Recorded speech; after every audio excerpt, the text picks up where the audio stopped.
Hey, Freedom Talks, ladies. I am here at Rimmel Church, fixing to tell y'all about Jesus and what he did in my life. I want to tell y'all about who I was when I was a kid and who I was before I got here. And I was raised in church of Christ, and I had the fear of the Lord growing up. And because I didn't understand Jesus, the blood. I didn't understand any of it. I just understood that it was scary, and if I died, I would probably go to hell. That's how I was taught. And then fast forward to whenever I was 8, my grandpa died, and it was dramatic. My mom told me a little bit more about it since I had my family day here at John 3:17. And so it opened a communication between me and my mom that we've never had, because I've always been selfish. I've always done what I wanted when I wanted to. And it didn't always work out, ever. So I started in drugs whenever I was 12. I started smoking pot. And of course, I thought it was so cool. And I had a brother named Paul, who was my role model. And he always pushed me away because he didn't want me to turn out like him. Yet that's all I wanted to do, was be like him. So it was like a communication, I guess, from a very young age. I didn't have communication skills because I wasn't taught any. It was easier for them to just let me do what I wanted than to have to deal with me. When I was 15, I tried to commit suicide, and that didn't work, thank God. I had a stupid razor. I was trying to cut my wrist, and my mom was fixing me home, and I wasn't dead, so I knew I had to do something, so I ran off. And she couldn't find me. And then she found me, and of course, instead of her staying home with me, she sent me to my grandmother's, who raised me. So I've been mad. I've been mad for always being, I felt like, pushed away, but actually it was by my own choices, even as a child. So fast forward to my drug addict years. I mean, I was young, I was pretty, I didn't think I'd ever get old, and I didn't think about anything other than myself. And of course, a few come to Jesus moments I would have, and want to do better. And I had a son that I didn't ever really do right by until now. And he's my heart. Even though I thought I was doing the right thing by pushing him away from me, heaven forbid I quit doing drugs and take care of my kid. That's not how my thinking was, though.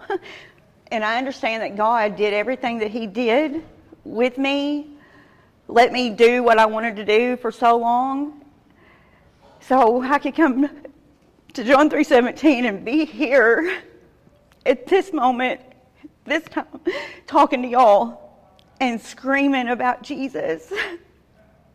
Jesus is the only thing that I lacked my whole life, was Jesus. I knew about God, and I knew about the fear of the Lord. I knew about heaven and hell, but I just didn't know about Jesus, y'all. Let me tell you about my Jesus. Since I've been here, y'all, I have these pictures up here because that's my heart. And getting to talk to y'all and getting to tell y'all about Jesus and begging people on Freedom Talks that's listening right now. I've got friends in addiction that I love, but I refuse to be a lukewarm Christian, a lukewarm drug addict. I'm not going to go down in the depths with you to get you to come to Jesus, but I'm going to stand right here and I'm going to be a light, and I'm begging you to do something different.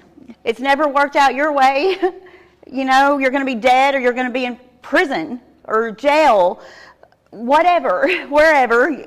And everything in this world, I'm telling y'all, is going to burn. If you read the Bible and you believe that about Jesus, material things ain't going to matter when you die. Everything that you think is so important that you have to put before your kids or before your parents or before doing the right thing next isn't going to matter. That's where I've come to realize that everything I ever thought was important, luckily, this is how God works. He took it away from me before I come here. I didn't even pick up the phone to come here. I was at a fish fry to see Draven. Right there, Draven. That's Draven. That's my son over there. My son has taken me to the he's taken me to the water so many times and just wanted me to drink, and I wouldn't drink the water. I'm that horse that wouldn't drink the water. And no matter how much he wanted it for me, no matter how much I want it for anybody else, it's not going to matter until you come to the realization that you want to be different. It's about being different. It's about laying myself down, and what Amy wants to do is not important. What I'm here for is to help people go to the cross, to take as many people with me until the day I die. I just want to speak Jesus. I want to show them I want to be the light. Anybody that knows Amy Shipp from Pocahontas, Arkansas, which is where I'm from, isn't going to believe that I'm sober. But now I get to go to church with my son. I'm going to get to be around the people that knew me my whole life, that I was never going to get sober, and I am sober. I'm not just sober, I'm living for Jesus, and now I'm begging people through my actions to just come see what it's all about. Just come and look at me and believe that it can happen, because I was never supposed to get sober. The devil should have killed me, because now I'm working for the kingdom. There's not anything that is going to make me go back. There's not anybody that I'm going to put before God, because anything I put before God, I will lose. I've lost everything before I got here. God is an amazing God. Even the boy that I was with before I got here, God even moved him out of the way to keep me from doing anything stupid. I mean, even if I wanted to, you know what I mean? Because the person that I thought I loved was the worst thing for me, but it got me here. It kept me here. So God is going to use things that even that it is not in His will. He'll still use them for His good. I'm here to tell y'all that I am a walking, talking, breathing miracle, and I know it. I'm 50 years old. I'll be 50 in August, and thank God I lived to be this old, And if I died right now, y'all, I'd rejoice and be happy, because I'm going to be in heaven. I'm going to be in heaven. And my grandmother, God love her, she was an amazing woman. She took me to church 3 times a week. She taught me the fear of the Lord, but she didn't tell me about Jesus. I had Jesus in a box, and I was a drug addict for 30 plus years. I'm not even going to say the number because I get it wrong every time. But who knows? All my life I've been a drug addict. I'm lucky I have a brain, but I do. And I've got so much joy that only can come from God, because there's no other explanation other than Jesus. He went to the cross. They were like, is this going to be hard for you to do tonight? No, because if God can send His Son, and His Son can walk willingly to the cross, I can get up here and talk in front of y'all. It's easy. This is the easy part. My life was so unmanageable before I got here, and that's, like I said, the reason why I stayed is because the person I would have had to call would have never believed I was here, and I was going to have to go back to living hell. That's why I would have just went back to hell, where I came from. Whenever I went to visit Draven at the fish fry, I had a cigarette behind my ear at John 3:16, for God's sake. I mean, I was a total drug addict. My whole life. I got married when I was 34, thinking I was old enough to do that and stay married, but we put drugs in the center of our marriage, and now I'm about to get divorced, and he thinks I'm a Jesus freak, but that's okay. I'm okay. I am a Jesus freak. Yes, I am. I'm signed, sealed, and delivered. And that's okay with me. I'm not even mad. Before I was going to try to get this or try to get that, but God's telling me to just let it go. That my circumstances now are so, it's just about Jesus. I was worried about getting a car. I'm going to need money from Him so I can get a car. Well, I don't need Him to get a car. I don't even need a car. I'm out running off. For God's sake, I've only been sober for 12, 13, 14 months. I don't need a car. What do I need a car for? I have 15 cars out here that I can drive anytime I want. Woohoo! Yeah. And all I have to do is have accountability and say, can I do this? And they can say yes or no, or this time or that time, and that's what I need. I don't know how to live out there any more than people that just get out of prison. I'm screaming at people that get out of prison don't know how to live out here. Neither do I. I've been in my own hell for 30-something years, excuse my French, but it was hell, like heaven and hell, you know? I'm trying to get out of that one. Anyways, yeah, I'm a nut. I'm a Jesus freak. I'm a nut. And I've never been happier in my whole life. And if it wasn't for this place, I'd be dead. Or I would be still reading the Bible, getting high and reading the Bible. I mean, who does that? I did. I got high and went and seen Joyce Myers, for God's sake. I mean, yeah, I was wanting it. I just didn't. I was on a hamster. I was a hamster cage. It was just, that was what I did. I would want it, but I would think about it, and I just didn't do the footwork. So God literally took me to a fish fry. I went to, on my own, I went to the fish fry. But God went, hey, make a choice. You know, you can go this way or you can go this way, just like every single one of you have a choice. Everybody on Freedom Talks that's watching me, you have a choice. You don't have to be that drug addict anymore. My son told me to get out of your comfort zone, Amy, Mom. I'm Amy. But he was just like, Mom, just get out of your comfort zone for just a little while and be different.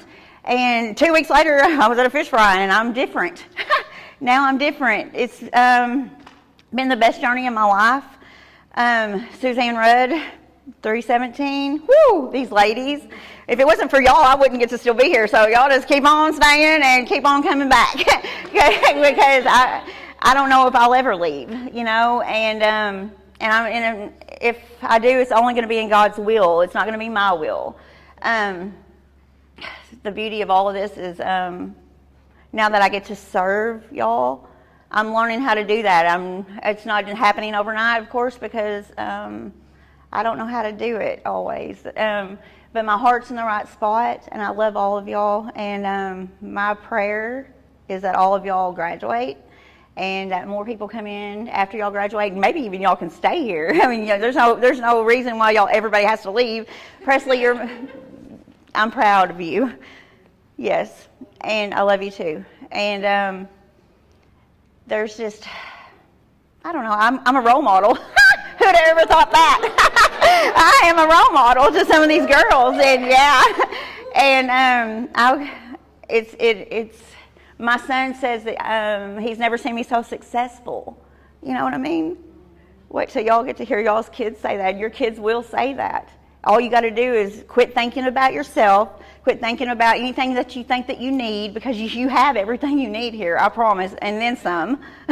just say, God, what can I do to further the kingdom? And He will use you, and everything else is just going to come back in abundance. And it's crazy how it works. You know, God put me down here, and it's like people's like, boy this and boy that. Well, I mean, I've been in a relationship with Jesus Christ for the past year, a little bit over a year. Who gets to do that? I mean, thank God I was a drug addict, because I get to know Jesus because of me being a drug addict. You know, God's going to use the things in my life. It's like in 2010, I don't know why I'm talking about this, but I am. In 2010, my stepdad killed himself, and I thought, well, my family was never going to get over that. And honestly, my brother Adam, he never did. But my prayer is that he'll open his heart and get to know Jesus and have some peace that surpasses all understanding. And I have a brother, Paul, who I tried to talk about and couldn't. He died in 2015, and that's when I spiraled. I mean, you talking about spiraling. I mean, I've been a drug addict, but my morals. I had morals as a drug addict, but I didn't care, y'all. I didn't care if I lived or died. I would have traded place with him any given minute.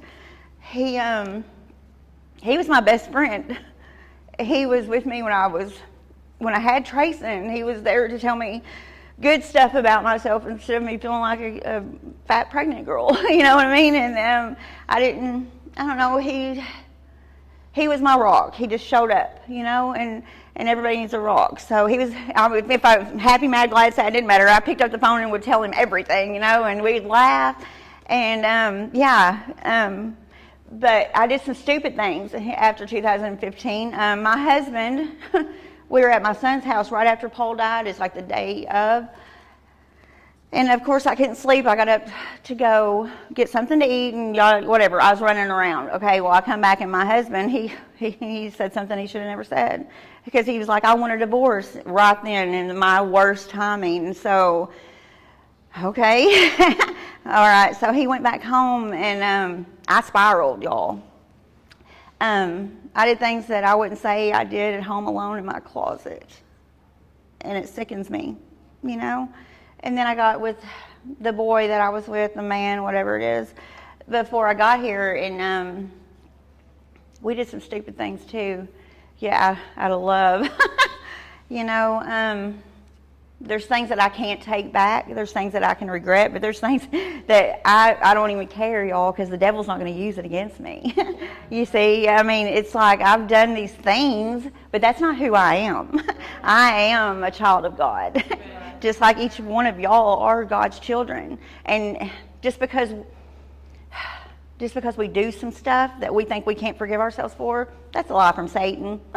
I promise you that you can pick yourself up, dust yourself off, and God will use you and use that. One of these days I'll tell you all about it if God tells me to. But so I just want to say that I've got some scriptures here that I'm going to tell you all. I just wrote them down randomly whenever I was a resident here. And I don't know, my advice to y'all is never look back. Never look back at what y'all did and the things of this world, because you're not of the world anymore. You know what I mean? You might be in it, but you're not of it, because you are a child of God. So people might treat you a little bit different. That's okay. You know what I mean? If they don't want to be around you, then they can just sit over there and watch, because you know they're curious, wondering what happened. You know, it's a thing. So, I mean, regardless if they want to be around you, they're still going to be trying to figure out what happened. If you know what I mean? And there's no other explanation than God. I mean, that's all I know is God. So, anyways, Ezekiel 36:26, I will give you a new heart and put a new spirit within you. I will remove your heart of stone. And that's what happened. He did that for me.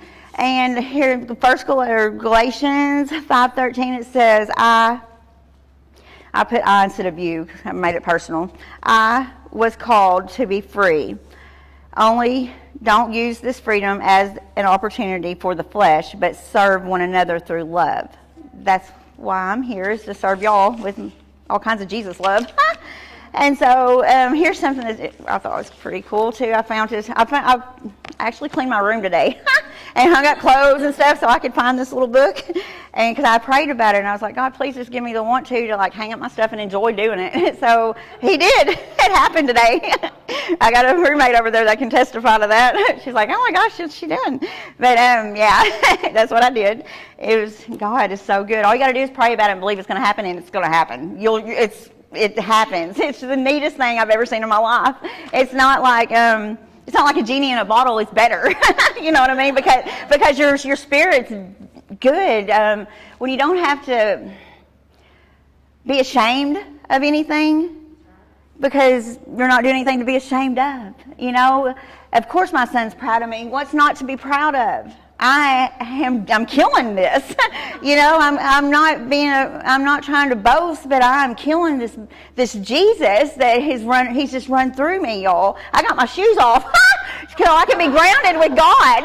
I mean, it's like a thing. I see it and I'm a sponge and I take it and I run with it, y'all. It's the most beautiful thing I've ever seen in my life about Jesus. Calm down. Okay, this right here says, okay, it says, this is Luke 10:16 through 21. And this was March 18th, just before I graduated. So it says, this is Jesus saying, whoever listens to you listens to me. Whoever rejects you rejects me. But whoever rejects me rejects him who sent me. And then Luke says, this is in Luke, the 72 returned with joy and said, Lord, even the demons submit to us in your name. Jesus replied, I saw Satan fall like lightning from heaven. I have given you authority to trample on snakes and scorpions and to overcome all the power of the enemy. Nothing will harm you. However, do not rejoice that the spirits submit to you, but rejoice that your names are written in heaven. our names are written in heaven. Do y'all understand that? Like hell lost another one, I'm free. I'd sing, but I can't carry a tune in a bucket. But it's the beautiful thing is our names are written down in glory. We get to go meet Jesus and be with God. We don't have to burn in hell, because that's what the other alternative is burn. I mean, that's just it. I mean, there's heaven and there's hell.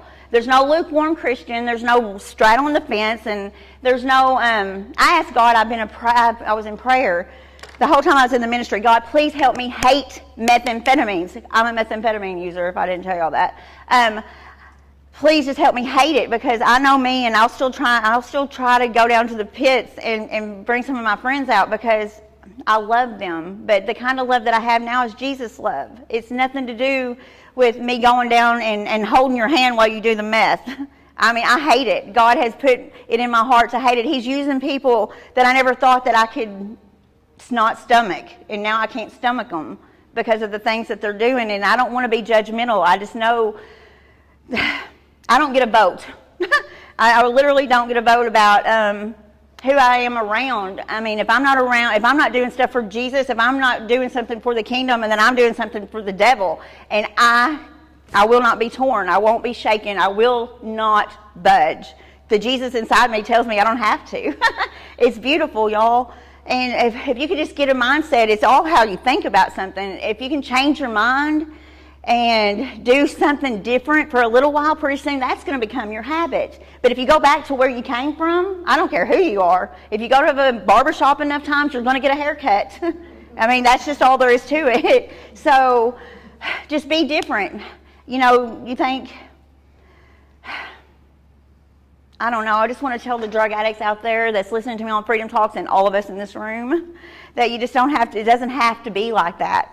And I understand that I can lead y'all to water and I can drown you in it, but I can't make you drink it. I understand that too. But I also understand that I'm 50, so it took me this long to figure it out. And if God wouldn't have literally poked me right up out of that situation that I was in, I would still be that miserable drug addict. And I'd still be wanting to get clean. So this is for everybody that is doing that line or that whatever, or taking that drink. This is for every single one of y'all. You don't have to be that way. There's somebody out there that will help you. There's people out there that want to see you succeed and do better. It's not like everybody's, oh, the cops are going to arrest me. Well, my son is the police. You know what I mean? I'll tell you that right now, and I promise you, he wants you to get better.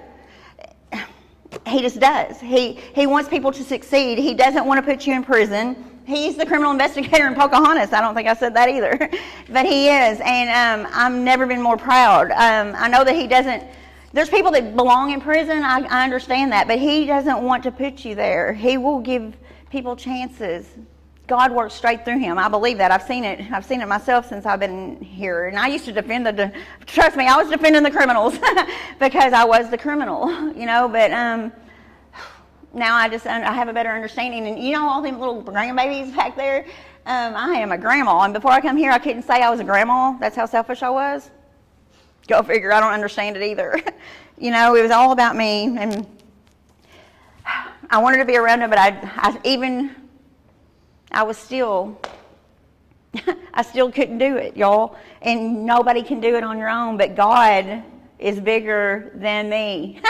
That's the beauty of all of this too. You know, it's like, now I'm just like, pick me, use me, send me, God. I just want to do something for the kingdom, and I am. It's like I have purpose. Miss Suzanne let me stay, and I have a purpose. Now I get to sell T-shirts here too.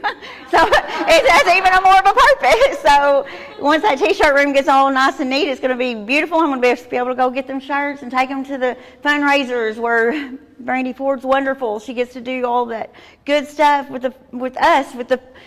We get to go serve people, and they get to see us, and they get to see our light shine, and it's the most beautiful thing I've ever seen or get to be a part of. I'm the lucky one, you know. I love y'all, and I just love this place. John 3:17. I love this place, and Freedom Talks is all about John 3:17 and Jesus. And Chris, you're wonderful. And another thing, Chauncey, he used to do this on Wednesday night, and I'm like walking around. That's maybe why I took my shoes off. I just didn't realize it because I got some big shoes to fill up here. Chauncey, He's just that good. He just says, God speaks right through him. He started the Freedom Talks with Chris, so I am blessed. I'm humbled. I am just in love with Jesus, and I love all y'all. In Jesus' name, amen. Amen.